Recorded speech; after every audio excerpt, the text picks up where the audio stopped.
अस्सलामुअलैकुम, मैं हुमारी अली। आप देख रहे हैं मेरा चैनल। पाकिस्तान के मशहूर यूट्यूबर डक्की भाई की ज़मानत रजब भट्ट और इकरा कंवल के लिए अब आखिरी मौका है। क्या इनके लिए मामला ख़राब हो चुके हैं? क्यों रजब भट्ट का नाम ले लेके बार बार ये बात बोली जा रही है कि उसको हर हाल में पाकिस्तान घसीट के लाया जाएगा? रिमांड की आखिरी रात डक्की को क्या यकीन दहानी करवाई गई थी? चैनल का कंट्रोल इस वक्त किसके पास है? क्या चैनल से कुछ चीज़ें डिलीट भी की गई हैं? जेल में क्या सलूक किया गया? 110 अफराद कहाँ पर गायब हो चुके हैं? आज की वीडियो में इस पर बात करते हैं जी। रिक्वेस्ट है चैनल को सब्सक्राइब करें, वीडियो को आगे तक मुलाहिजा ज़रूर फरमाएगा। सोशल मीडिया पर जुए की तरगीब देने और फहश मवाद अपलोड करने के इल्ज़ाम में गिरफ्तार यूट्यूबर सादुर रहमान उर्फ डक्की को जो है अदालती रिमांड पर जेल भेजने के बाद अब ज़मानत की दरख्वास्त भी उसकी तरफ से दायर कर दी गई है। तकरीबन 3 हफ्ते जिस्मानी रिमांड उनका मिलता रहा और बहुत सारी चीज़ें ऐसी थीं जो उनसे उगलवानी थी, निकलवानी थी। बहुत सारी ऐसे सबूत मिले, बहुत सारी ऐसी चैट्स थीं बकौल पुलिस के डिलीट भी की गई, उसको रिकवर वगैरह किया गया। लाहौर की ज़िली अदालत ने पीर के रोज़ national cyber crime investigation agency की जानिब से मज़ीद 8 दिन की जिस्मानी रिमांड की दरख्वास्त को पहली बार मुस्तरद किया है। अदालत की कार्रवाई जुडिशल मजिस्ट्रेट नईम वट्टू की सरबराही में हुई। तफ्तीशी ऑफिसर शोएब रियाज ने यूट्यूबर की जिस्मानी रिमांड में जो भी तौसीक की इस्तदा की गई थी, अदालत ने इस दरख्वास्त को मुस्तरद किया है। डक्की के वकील ने भी इस तौसीक की मुखालफत की थी। अब जी यहाँ बड़ी इंपॉर्टेंट तरीन चीज़ें हैं। यहाँ डक्की का एक बयान इस वक्त बहुत ज़्यादा वायरल हो रहा है। डक्की आपको पता है कि लोगों को बहुत ज़्यादा पसंद है। सबसे पहले रोस्टिंग किया करता था, उसमें काफ़ी ज़्यादा फहश किस्म की बातें, ज़ूमाइनी बातें, गंदी चीज़ें होती थी। लेकिन फिर जब इसने शादी करने के करीब आया तो उसने कहा मैंने व्लॉगिंग स्टार्ट कर दी। इनकी फैमिली भी आती है व्लॉगिंग में, इनकी बीवी भी आती है और इनका कंटेंट बहुत हद तक बहुत बेहतर हो गया बाकी यूट्यूबर्स की अगर हम बात करें। लेकिन जो मामलात निकले वो ये कि जी जितना मर्ज़ी पैसा आ रहा हो, एक ऐसा कुआँ है कि लोगों का पेट नहीं भरता।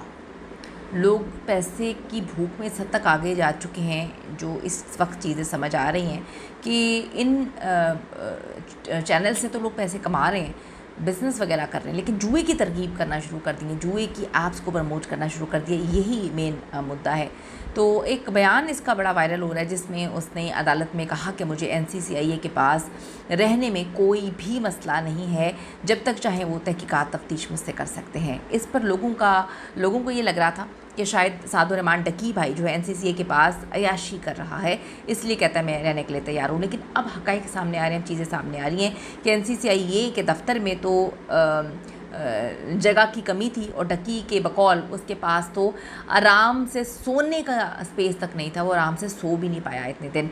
उनके ख़िलाफ़ मुकदमा जी 17 अगस्त की निस्फ शब NCCA लाहौर की जानिब से रियासत की मुद्दत में दर्ज किया गया था, जिसमें दफ़ा 13 इलेक्ट्रॉनिक जालसाजी, दफ़ा 14 इलेक्ट्रॉनिक फ्रॉड, दफ़ा 25 और दफ़ा 26 जो है वो शामिल की गई थी।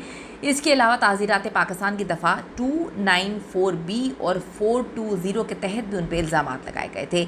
अदालती रिमांड के बाद यूट्यूबर के वकील एडवोकेट चौधरी उस्मान अली ने फौजदारी ज़ाब्ता कार की दफ़ा 497 के तहत बाज़ गिरफ्तारी ज़मानत की दरख्वास्त भी दायर की थी। दरख्वास्त में मौक़िफ़ अपनाया गया कि उनके ख़िलाफ़ दर्ज FIR झूठी बेबुनियाद है, जो बदनीयती और उन्हें बदनाम करने के मकसद से दर्ज की गई है। दरख्वास्त में कहा गया है कि FIR में दर्ज किसी भी एप्लीकेशन को हुकूमत ने गैर कानूनी करार नहीं दिया था उस वक्त जब उनकी तशहीर की गई, और ना ही तफ्तीशी इदारों ने कोई सबूत पेश किया है जो जालसाजी, धोखाधही और बाकी चीज़ों को साबित कर सके। मज़ीद कहा गया कि FIR में शामिल दफ़ात 294B और 420 ताज़ीरात पाकिस्तान में काबिल ज़मानत हैं और कोई भी माली नुकसान उठाने वाला मुतासरा शख्स अदालत में पेश नहीं हुआ है अभी तक। ये कहा गया था कि बहुत सारे लोगों का जो है वो माली नुकसान हुआ है, इसलिए लोग जो हैं बड़े परेशान हैं। जुए की तशहीर ये लोग कर रहे थे और उसकी वजह से लोगों के बड़े पैसे ज़ाया हुए हैं। तो इनके वकील ने कहा कि अदालत में कोई भी मुतासरा शख्स पेश नहीं किया गया है। यहाँ ये बात भी काबिल ज़िक्र है कि डक्की भाई के साथ 112 अफराद जो हैं उनके ख़िलाफ़ तहकीकात चल रही हैं, लेकिन निशान इबरत सिर्फ इस वक्त हमने देखा कि डक्की को ही बनाया गया है, बाकी किसी को नहीं पकड़ा गया इस तरह से जैसे डक्की के साथ किया गया है। दरख्वास्त में ये भी कहा गया कि यूट्यूबर का कोई साबिका मुजरिमाना रिकॉर्ड नहीं है, वो मुल्क से फ़रार होने का इरादा नहीं रखते और ज़मानती बॉन्ड जमा कराने को भी तैयार हैं। अदालत ने ज़मानत की जो दरख्वास्त है उस पर NCCA को 12 सितंबर के लिए नोटिस जारी किया है।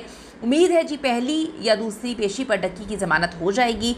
ये लग रहा है कि उसकी रिहाई मुमकिन हो जाएगी। NCCIA ने कई दीगर मशहूर इन्फ्लुएंसर्स को भी ज़ाब्ता नोटिस जारी किए हैं, जिसमें यूट्यूबर रजब भट्ट है, टिकटॉकर इकरा कंवल है। वो इकरा कंवल तो मेरे ख्याल में यूट्यूबर भी हैं, ठीक है। कंटेंट क्रिएटर मोहम्मद अनस अली शामिल हैं, जिन्हें मंगल को जो है तफ्तीशी हुकाम के सामने पेश होने की हिदायत की गई थी। यानी रजब भट्ट, इकरा कंवल समेत बाकी इन्फ्लुएंसर्स के पास जो है वो ताउन करने का आखिरी मौका है। ताउन नहीं किया जा रहा। मामला थोड़े से अजीब हैं, इसी वजह से मामला बहुत ज़्यादा अजीब हुए हैं। बात यहाँ पर यह है कि मैं इस तरह की बात बोलती हूँ कि सही जब करेंगे तो फिर कोई आप पर हाथ नहीं डालेगा, जब गलत करेंगे तो फिर कहीं ना कहीं पकड़ाई तो होगी, कभी भी पकड़ाई हो सकती है, आज हो कल हो। तो ये अब देखें कि रकी को ज़मानत कब मिलती है। लग रहा है होपफुली जल्दी ज़मानत मिल जाएगी। आपका सारे मामले पे क्या कहना है, ज़रूर अपनी कीमती राय दीजिएगा। See you in the next video.